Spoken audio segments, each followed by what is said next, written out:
Hi, everyone. This is Samira Daswani, the host of the podcast, The Patient from Hell. Today, I have the pleasure of having Dr. Penson with us, who is an oncologist, a scientist, and an incredibly interesting person who I think is going to be sharing with us a lot of facts, stories, and of course, his research in the world of prostate cancer. So, with that, Dr. Penson, thank you for joining us today. Thank you for having me. I'm happy to be here. Dr. Penson, let's start with where you're dialing in from and just give us a sense of. I see a lot of books behind you, and I love asking our guests what's on their bookshelf. Well, I'm dialing in from Nashville, Tennessee. I'm at Vanderbilt University. I'm in my office. I'm the chair of the Department of Urology here. I'm a urologic oncologist. And let's see, what have we got behind me? A variety of books. Some of them are clinical. Some of them are business books about leadership. And some of them are, sort of statistics, health services research books. More importantly, you can actually see a picture of one of my kids behind me. And I think if we're going to talk about what's important behind me, that's Uh-huh. what matters. Oh, okay, let's go there. Is that one of your kids? How many kids do you have? I got three of them. Three of them. Oh, Yep. And that's my sort of behind me is my youngest. And they're great. It's keeps me busy, keeps me on my toes. I'm one of three as well. I'm definitely the oldest. I have Yep. two twin brothers who are younger than me. Ooh, twins. Well, I am an oldest too. People say that oldest children tend to go into medicine. So my oldest is not going into medicine. No. In fact, none of my kids think medicine is worth doing. One of them told me that I work too effing hard, was a direct quote. So I like my Well, job. It's a great job. So what do they say? If you love your work, if you love your job, you'll never work a day in your life. So mhm. it's all good. Okay, all right. How old is your oldest? She is 23. I Oh, have a so 23-year-old, a 20-year-old, and an 18-year-old. perfectly right. Like that. That's like perfect stack ranking of ages right there. Just worked out that way. Okay, all right. So let's go to the last category of books you have in terms of like health science research, operations research. Can you talk to us about what that is and like why that's on your bookshelf? Sure, sure. So, health services research is sort of a very wide-ranging field of research, and it covers a lot of different things. It's around healthcare delivery. It looks at systems, healthcare insurance policy. I'm really very interested in patient-centered research. Um, I went down this road when I was a resident.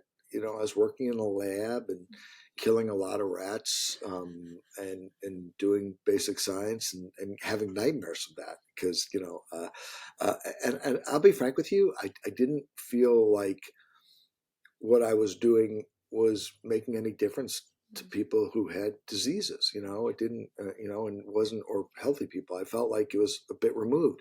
I'm not saying it wasn't important. I mean, I think Mhm. laboratory research is very important. It's how you make advances, how you understand things. But to me, that wasn't where I was, right? And so I was drawn to more sort of, I don't want to say clinical research, although it was clinical too. I was drawn to research that affected people directly. And one of the things about health services research, HSR, some people talk about outcomes research, is it can be very clinically relevant, touch individual patients, but it can also be very policy relevant.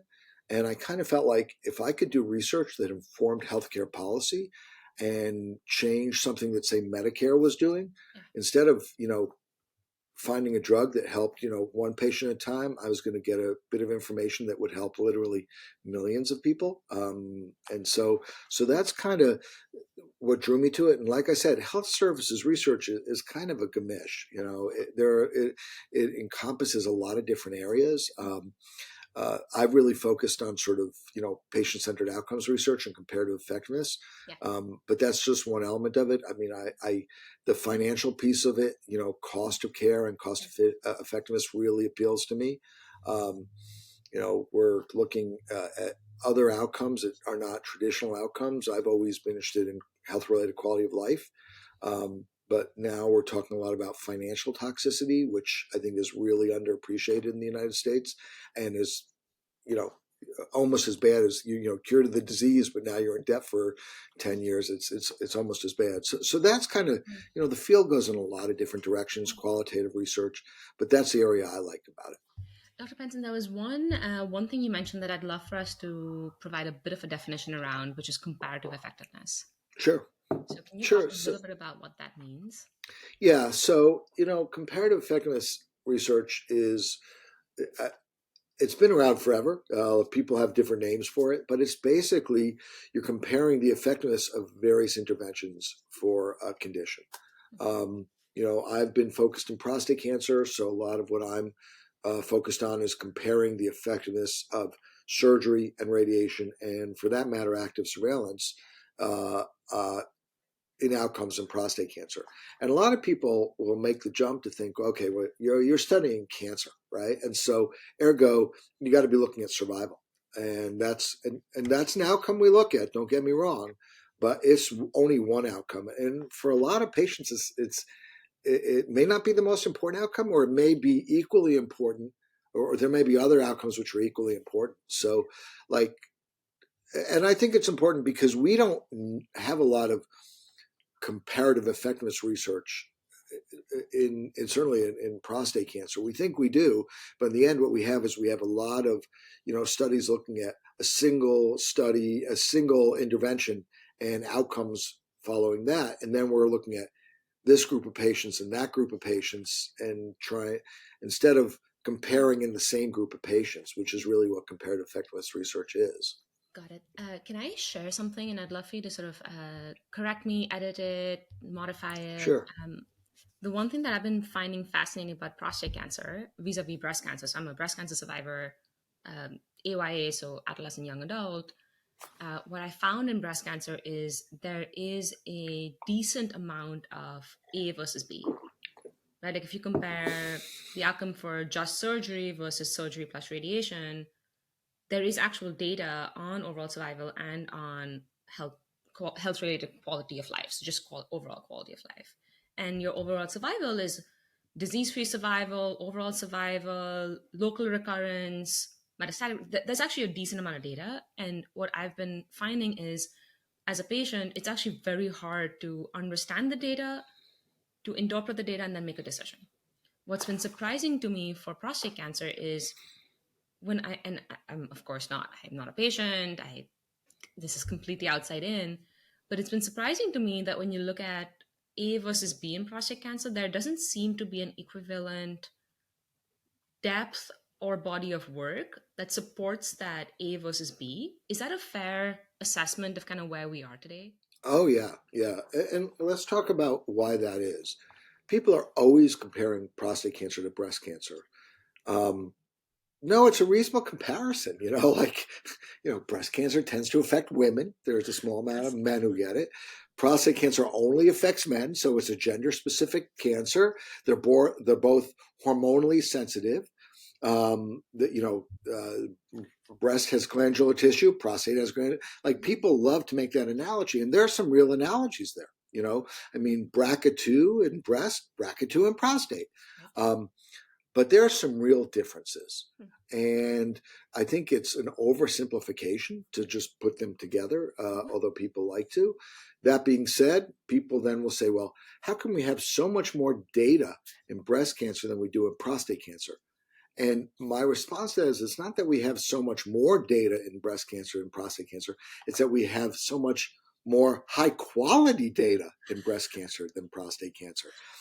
So a lot of clinical trials in breast cancer and fewer clinical trials in localized prostate cancer specifically. Why is that? A lot of different reasons why that is. I think women have always been breast cancer doesn't carry the stigma that prostate cancer does. I think, and this is just my opinion. I don't think women are ashamed to say I'm a breast cancer survivor. I had men are not great patients as a general rule of thumb, says a man who's not a great patient, right? Acknowledging that that is totally like probably politically incorrect and whatever, but it's just my observation. And certainly my N of one, Dave, supports that. Um, so, guys don't like to go and get treatment often, and they don't want to talk about prostate cancer, particularly because prostate cancer affects, intimacy and urinary function. Breast cancer does too, but in a different way with body image. So if you go, I think that's part of it. I think women have been more willing and to be part of trials. I think women have been more politically active and have advocated for uh, um, funding and pushed it. Whereas in the prostate cancer community, that we're there. Don't get me wrong, we're there now, but I think we're a little slower.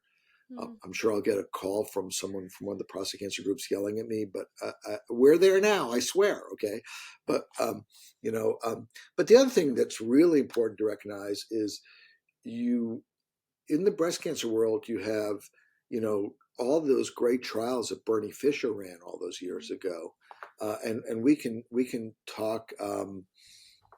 We can talk about why those trials were able to occur, as I understand it. Again, don't do it, not an expert in that area.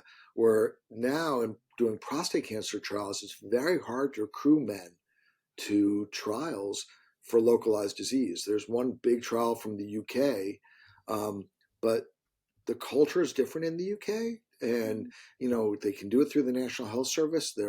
Whereas here, we've tried to do these big, randomized clinical trials of, the standard treatments for prostate cancer in the U.S., and they don't accrue. It's almost 20 years ago now. We tried to do a big trial of surgery versus brachytherapy through one of the cooperative groups, and we were going to accrue 2,000 men in about 3-4 years, and we accrued 55 men in a year because no one wanted to get on, and they were all from one Canadian site. All right, Wow. and there are a lot we can talk about why that is, why it's so hard to accrue. Some of it is the clinicians too. We all have our biases. Surgeons believe in surgery, radiation oncologists believe in radiation oncology, and never the twain shall meet. And but I think your original comment holds up, which is there's more high quality level 1 evidence in breast cancer than there is in prostate cancer, and that allows women who are affected, and the small amount of men, but mostly women who are affected with breast cancer, to make maybe better evidence-based decisions, maybe, and a lot of what I've done which is not clinical trial work, but which I think is, fairly high-end prospective observational studies, acknowledging that they're not clinical trials. The goal has always been to sort of try to help men with this disease make a quote unquote better decision that's more congruent with their personal interests. Because as you alluded to before, a lot of different outcomes, and different people go different ways. So I definitely want us to go into decision making in prostate cancer as a whole topic. But before we go there, I want to circle back to stigma, because I think you said this, and I think it was a very profound comment, that the stigma of prostate cancer is different than that in breast cancer. Maybe I can share a quick analogy and then have you respond to that or unpeel that a little bit, which is if I think back to the history of breast cancer, even in the US, if we look back 30 years or so, I would argue that breast cancer was incredibly stigmatized. And the work of Susan G. Komen, Dr. Susan Love, and the kind of pink ribbon movement has sort of taken us from a place of high stigmatization to a world in which it may not be as stigmatized. There is still stigma associated with it, but it's just different, and I think it's less intense. A bunch of our audience is in India, and I would say in India today, we are where the US was 30 years ago with stigma with breast cancer. People don't talk about it. It's a hidden disease. Women absolutely will not be on the streets talking about how they're a survivor. It's one of the reasons why I actually honestly do this podcast, is because I had South Asian women talk about how important it was to see South Asian women talking about breast cancer. Right? So it was one of the big reasons why I decided to actually talk about at least my personal story. So I think stigma is kind of an evolution that's been happening. And I think in the US, we're at a point where there is an embracing of a different identity when it comes to breast cancer survivorship.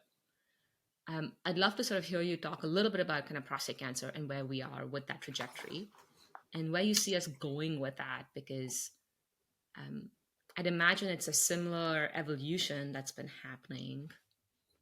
Yeah, so I can't really speak to breast cancer. I mean, I can, I shouldn't because I'm not an expert in it. Or some people might say I'm not an expert in prostate cancer, but I definitely will give you I'm not an expert in breast cancer. Um, the one thing, so there, I mean, it starts at the beginning. Why is prostate cancer different? And what I mean by that is, so if a woman is getting screened for breast cancer, and this is just sort of conjecture. I mean, what is it? What a screening is mammography, and it's a physical exam, which is external. Correct. Screening with prostate cancer traditionally includes a digital rectal exam, right? Mm. And let me tell you something. There are a lot of communities which are absolutely, Mm. just recalcitrant to that Yeah. exam. Yeah. And so that's one difference, I think, that should be sort of Mm. highlighted. The other thing I think is worth considering is sort of, and I'm just pointing out the differences again, and then we can talk about where we are.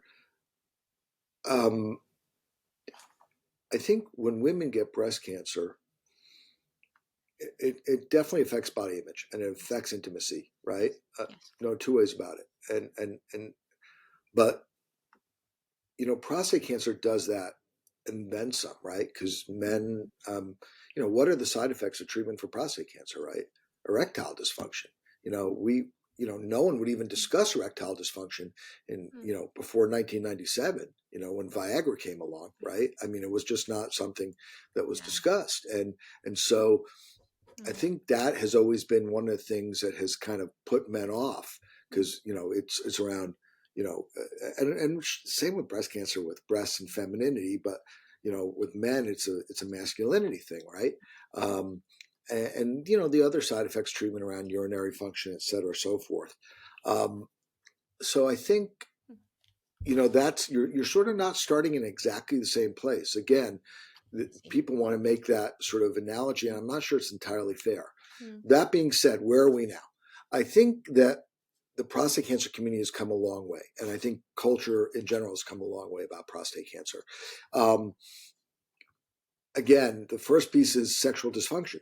What Mm. was never discussed, 30 years ago, Mm. suddenly you have, a pill that can treat run-of-the-mill erectile dysfunction, and you're getting, TV commercials, and suddenly we can talk about this because it's a disease. It's not it's a condition. Mm. And so I think that helped people to talk about prostate cancer. I think more and more public figures have come out and said, I've had prostate cancer. Think back to, and this I do know something about with breast cancer, the Betty Ford effect, and other celebrities who have had it, Angelina Jolie, that's made it more acceptable. With prostate cancer, the prostate cancer community has lagged a little behind that, but now you have some pretty well-known prostate cancer survivors. The one that jumps to mind in the U.S. from many, many years ago was Norman Schwarzkopf. That was a big deal, and then I think it was Arnie Palmer, one of the golfers, so that's made it acceptable. And you've had like the Komen Foundation and these very strong breast cancer advocacy groups. The prostate cancer community has lagged behind a little bit, but we're there, with groups like Us Too and Zero and FEN, these great advocacy groups, just to name a few. I mean, but they're younger than the breast cancer groups. And Mm. and so I think prostate cancer is catching up because men are willing now to say, yeah, I'm a prostate cancer survivor. And it's okay Mm. to say that, whereas I don't think it was before. But I think, you're still behind breast cancer, and it's just like anything else, time catches up, right? So Thank you for sharing that. I definitely did not appreciate one thing you just said, which was it was only in 1997 that we started talking about erectile dysfunction, which As much as we did. I mean, we were starting to talk about before, but not like, that put things into hyperdrive. and that's actually fairly recent. We're talking under 3 decades. It's Yeah. very recent. So it's almost like culture is catching up, and as culture is catching up, the way medicine is being practiced in prostate cancer is also changing, kind of as a reaction or a side effect, no pun intended, but as a consequence of the culture catching up and changing. So uh, Yeah, I mean, that's removed the stigma. There's another piece that we probably should cover or mention that I don't know how it plays in breast cancer, but I know how it plays in prostate cancer, is that prostate cancer, at least in the US and worldwide, but particularly in the US, affects different racial ethnic groups to greater or lesser degrees, right? And then you get into some real cultural differences between different groups. So in the US, it's much more common in black men. mm, And the way they respond to these things may be different than other cultural groups. Um, and so that's affected things as well. And Hispanic men have another way of looking at it. White men, prostate cancer in Asia is a little less common, but here it is, they change diet. I mean, so you have this cultural element to it too, because sexuality and body image is often tied to cultural norms, and so it adds a wrinkle to things that we don't often consider, and I assume it happens in breast. Again, I not what I do for a living. So no, I think the racial and cultural differences is very, very prevalent in breast, and I think it's one of the areas that has been understudied, under talked about, and depending on how you do your racial cultural cohorts, it absolutely the data on it is not very compelling yet, which I do know is kind of a moving target right now. But um, I want to go back a little bit to screening, because uh, I thought that was also a profound insight, which was mammograms are not fun, but they're of course not as invasive as a uh, screening test for prostate cancer. But what about PSA? Because what prostate about cancer PSA? does have that. Yeah, yeah, and so now you're getting into. I love this discussion. I mean, this has been sort of, and it's interesting. I've been very involved in this uh, uh, over the years, because, and again, we can contrast breast and prostate, though we probably shouldn't, where the United States Preventive Services Task Force Mm, is on all this. And it gives you another example of, when USPSTF made their original recommendation around mammography in younger women, what is it, 15 years ago? Um, and within a month, they had to sort of backpedal because the women's advocacy groups were hollering and they were calling their congressmen. When the same thing happened with prostate cancer screening in 2012, yeah, the advocacy groups sort of raised a ruckus, but it wasn't as effective because it didn't quite have, at that point. I think they do now have the political sway, mm, and I'm sure if anyone from those groups is listening, I'm going to get an angry email. But I was there for it, and I can tell you yeah. that they had some hearings on the Hill, but nothing like what happened with mammography. Mm, PSA is it's a great tumor marker. It is a great tumor marker. Once you know you have prostate cancer, and particularly after treatment, it is a great way to follow response yes. to therapy. It is Hmm. a average on a good day screening test. And that's part of the problem with it, is that we do have some big trials around prostate cancer screening and specifically PSA testing, which is better than digital rectal exam. A lot of people say you don't even need a DRE anymore. And I think if it's going to get more people to be screened for prostate cancer, it's completely reasonable not to do the DRE, in my humble opinion. But when you go to PSA test, it's really interesting because the two big studies, there's an American study and a European study. The American study was a negative study, PLCO. It's the prostate arm of what was a huge test, right? Mm, Um, and a huge study, I mean to say. And you had like 75,000 men, and it was a negative study. there was no survival advantage to prostate cancer screening. Huh. And that drove the original USPSTF decision. We'll talk about the European study in a minute. But part of the problem with that study was that it was contaminated. So it wasn't really a study of screening versus no screening. I mean, it was done in the 1990s when PSA came out. It was a study of some screening versus a whole lot of screening. And in post hoc analyses of that study, in the control arm actually, on average, had more PSA tests than the intervention arm. Ooh. So, I mean, it's at first they were calling it, USPSTF was calling it a high quality study. They walked back to a fair quality study. And I don't mean to dump on the study. I mean, it was a Herculean effort, and God bless the NCI for doing it. And there are a lot of things we've learned from it. There's a lot of biomaterials from it. But the primary question of screening versus no screening isn't really answerable in a study where one arm, the no screening arm, has a lot of screening in it, right? Yeah. And there's a lot of data to back what I'm saying up. The European study is much more interesting to me. The European study was positive, but it wasn't profoundly positive. And if you look at the European study, it's 8 centers. And it's another big study. I can't remember the exact number, but, tens of thousands of patients. And of the 8 centers, 6 were negative and 2 were positive. And the 2 that were positive, one of them, the Swedish center, Gothenburg, was so positive it drove the entire study. And you have to ask you have to ask yourself, why did that happen? Yeah. Well, one of the interesting things about that study is that the protocols weren't standardized between the centers. All right. So it's more almost like a meta-analysis. They had different cut points and for when to get a biopsy. They had different screening frequencies. The control arm was pretty clean, so we can go there.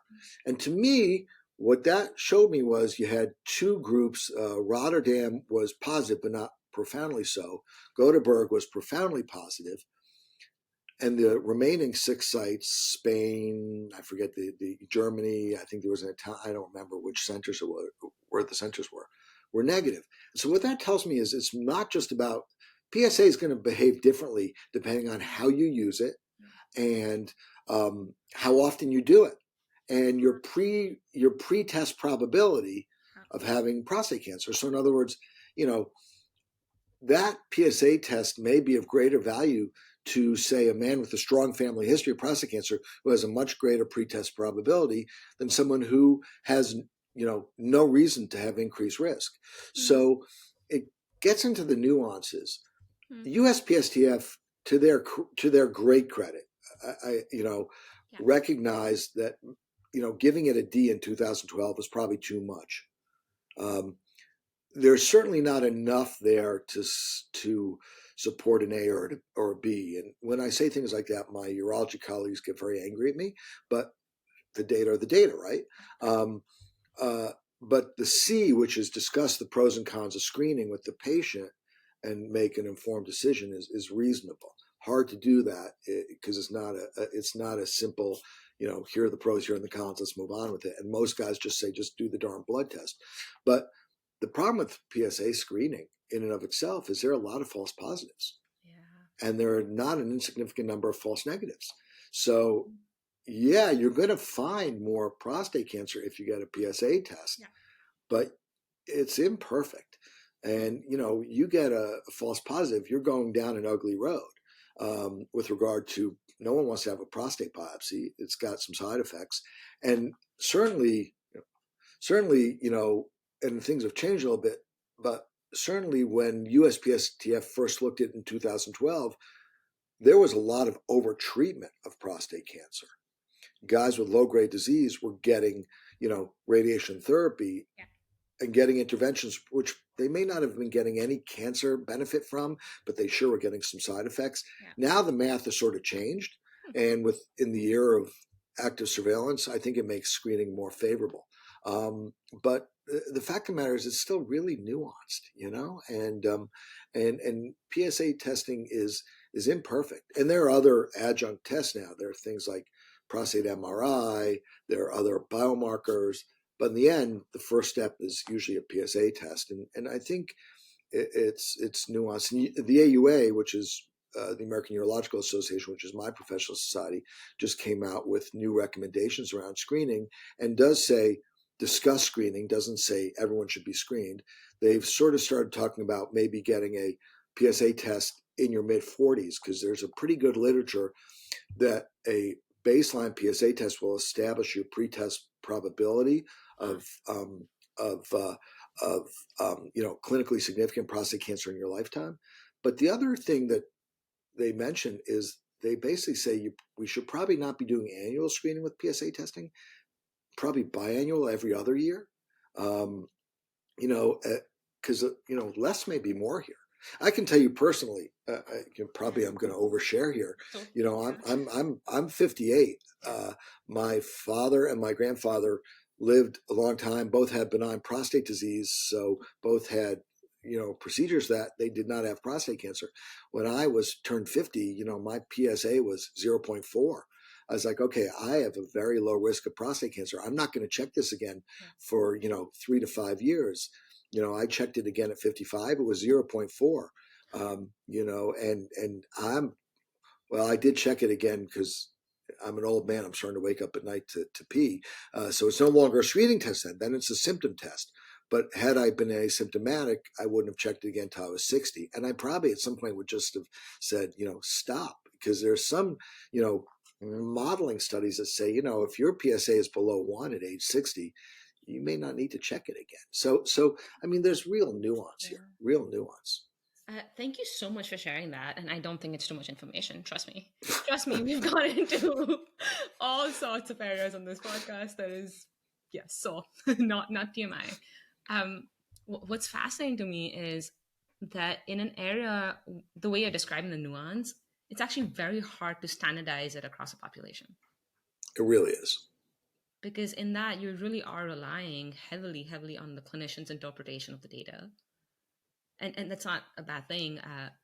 But I think what happens is there's also clinical variability, I'm imagining, across the country, right? Like if you're in California vis-a-vis Tennessee, there's cultural changes, there's clinical practice changes, there's a lot of variability. So it then really comes down to patient-doctor interactions at the individual level, which to some extent is great, but in the absence of compelling data and clear-cut data, I personally find it daunting, but that's my bias too. I just like my data. I'm with you. I mean, and the problem is we're never going to get the data we need here now. We're never going to get it because the cat's out of the bag. You couldn't do a PSA screening study in 2023 because the control arm is never going to say, I don't want to have a PSA test. I see. And I would argue, look, there are so many decision aids around prostate cancer screening out there. I've done some research here. Others have done some much better research than I ever did. There's a tool from the CDC. There's a tool from the NIH. Mike Barry and his group made a tool years ago. And in the end, it's too easy to just say, it's just a blood test. What the hell? Just do it for me, And if I'm a primary care doc who I'm dealing with diabetes, hypertension, heart disease, and obesity, I either don't want to deal with prostate cancer screening, or I'm going to say, well, probably no harm in doing it, right? And I don't blame them. I don't have the attention span to be a primary care doctor. It's just too much, right? I'm very focused. But here's the thing: where the math has changed is once you get the diagnosis. And yes, we would be so much better avoiding overdiagnosis, so much better. But we're having a hard time with that. I don't think we're going to be able to put the genie back in the bottle there. But the good news is that we are doing a really good job minimizing overtreatment. Now, we can do better. Some of the studies now say that in the U.S., about 60% of men with low-grade disease are going on active surveillance. And, that number probably should be higher. I don't think it should be 100% for a number of reasons, Yeah. but um, if you'd told me, I made this statement publicly, 10 years ago, I did not believe that my, brethren and sister in urology were going to be able to divorce diagnosis from treatment in prostate cancer. I just said it's never going to happen, because the Interesting. it was a perfect storm. Patients don't like to hear the word cancer and they want to be treated. Doctors are risk averse, and so they're going to want to treat. And frankly, there are financial incentives that drive towards treatment, right? Correct. And so if you had told me that in 10 years, 60% of low grade prostate cancer patients were going to be treated with active surveillance in the United States, I would have bet you a lot of money that wouldn't happen, and I would have lost. So God bless, and I couldn't be happier to be wrong. And I think that's where the math has changed. That's the big change, and we need more. We need more. But I'm really happy with that. I'm watching the clock, and I think that what you just said at the very end, I think, is such a phenomenal summary of part one, and I think will lead us directly into part two of this podcast, which is the interaction between overdiagnosis and overtreatment, and how it's almost like a seesaw. And we've made a lot of dents in reducing overtreatment, but haven't made dents in reducing overdiagnosis. But they are interlinked to each other for all the reasons you mentioned. Patients don't like cancer, like the word cancer. Well, I don't like cancer. Clinicians want to treat, and there's a lot of financial incentives to treat. And despite that, we're sort of seeing a rise in active surveillance in this population. So, if it's okay with you, I'm going to wrap up part one here, and then we'll explore what we just ended with in part two. So just so for a teaser, and also so you remember to cue me to this because I'll forget. Um, when you talk about overdiagnosis, what's interesting now is that there are some imaging tests that are being used more commonly, like prostate MRI, and now you have this PSMA PET scan, which may be useful as secondary screening tests to reduce the risk of overdiagnosis. Um, Now, the flip side of that is that it's going to increase the cost of screening substantially, at least in the United States. So now you're at a different, again, an area which I'm fascinated by, which is, cost benefit. Yeah. But I think if you want to go down that road, it's a fascinating discussion because, how do you make screening better so you get less overdiagnosis? And how do you make it better effectively at population scale, i.e., has to be Yep. low cost? Yep. Otherwise, we bankrupt the US healthcare system. Which, I was going to say we're doing it already. So what the heck, right? it's true. So on that very optimistic note, we're going to wrap up part one. Dr. Penson, thank you so much for joining us today. I really Thanks for having appreciate me. it. This has been such an incredible discussion, and I can't Thanks. wait for part Appreciate two. you. Great. Thank you. This episode was supported by an award from the Patient-Centered Outcomes Research Institute. We are launching podcast clubs. Think book club, but for podcasts. Grab your favorite beverage, pull up a chair, fire up your computer, and join us for a virtual discussion where you can ask questions, share your thoughts, and learn together based on the episode as we navigate the cancer experience. Click on the link in the show notes to register. These podcast clubs are supported by the Patient-Centered Outcomes Research Institute. Our first podcast club features our friends at the Mike Slive Foundation. Mike Slive was a transformative leader whose vision and direction revolutionized the business of collegiate sports. As former commissioner of the Great Midwest Conference, Conference USA, and the SEC, Mike Slive was a man who understood competition. Leading with quiet dignity, the commish was a chief catalyst in creating the college football playoff and creating the SEC's TV network partnership with ESPN. During his tenure as SEC commissioner, the league achieved unprecedented success on the field and in the front office. Mike Slive understood competition, and inspired by his own fight with prostate cancer, he retired from college athletics in 2015 co-created the Mike's Life Foundation, and served as its first president. Under his direction, the foundation endeavored to create the team that would become a global leader in the fight to eradicate prostate cancer through public awareness, early detection, and research funding. We hope you will join us for our very first podcast club. This podcast, show notes, and newsletter is for general informational purposes only and does not constitute the practice of medicine, nursing, or other professional healthcare services, including the giving of medical advice, and no doctor-patient relationship is formed. The use of information on this podcast or any materials linked from this blog is at the user's own risk.